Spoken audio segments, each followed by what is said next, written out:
जहाँ पर देखते पाচ্ছেন রীতিমতো হাতাহাতিতে জড়িয়ে পড়লো।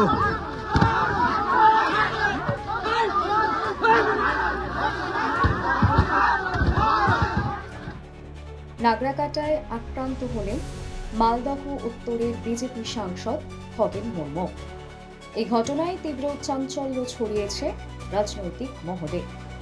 আর এই মুহূর্তে সাংসদের শারীরিক অবস্থা নিয়ে প্রবল উদ্বেগে তার পরিবার।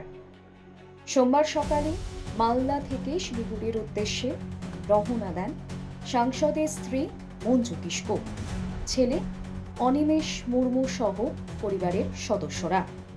তাদের দাবি, এই হামলা ছিল সম্পূর্ণ পরিকল্পিত এবং এর পিছনে রয়েছে রাজনৈতিক মদতপুষ্ট দুষ্কৃতীদের হাত। এই হামলার পিছনে তৃণমূলের লোকজন রয়েছে বলে আমাদের দৃঢ় বিশ্বাস। বাবার ওপর পরিকল্পিতভাবে আক্রমণ চালানো হয়েছে। আমরা এই ঘটনা রাষ্ট্রপতি, প্রধানমন্ত্রী ও স্বরাষ্ট্রমন্ত্রীর কাছে জানাবো।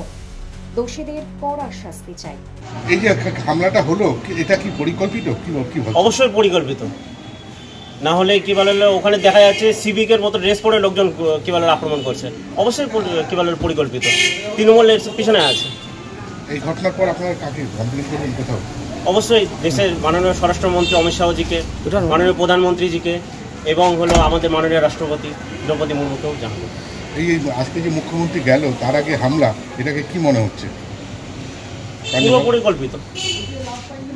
এখন আপনারা যাচ্ছেন কোথায়? আমরা এখন চলে যাচ্ছি শিলিগুড়িতে, উনি আছেন, শিলিগুড়িতে যাচ্ছি। আপনার নাম? অবশ্যই আমি অনিমেষ মুর্মু, ওনার ছেলে।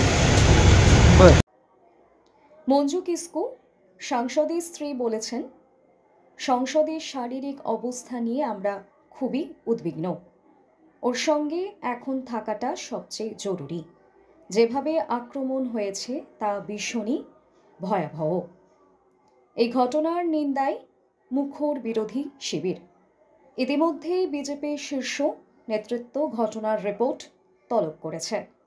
অন্যদিকে প্রশাসনের ভূমিকা নিয়েও উঠছে প্রশ্ন।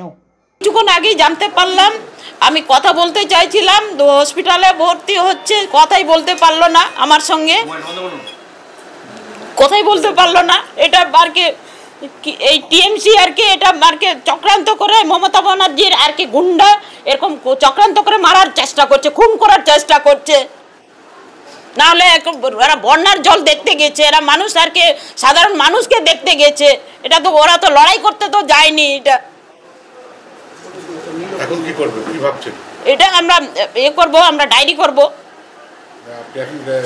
আপনি জানতে পারলেন কখন? কিছুক্ষণ আগেই আমরা জানতে পারলাম। কিভাবে জানতে পারলেন?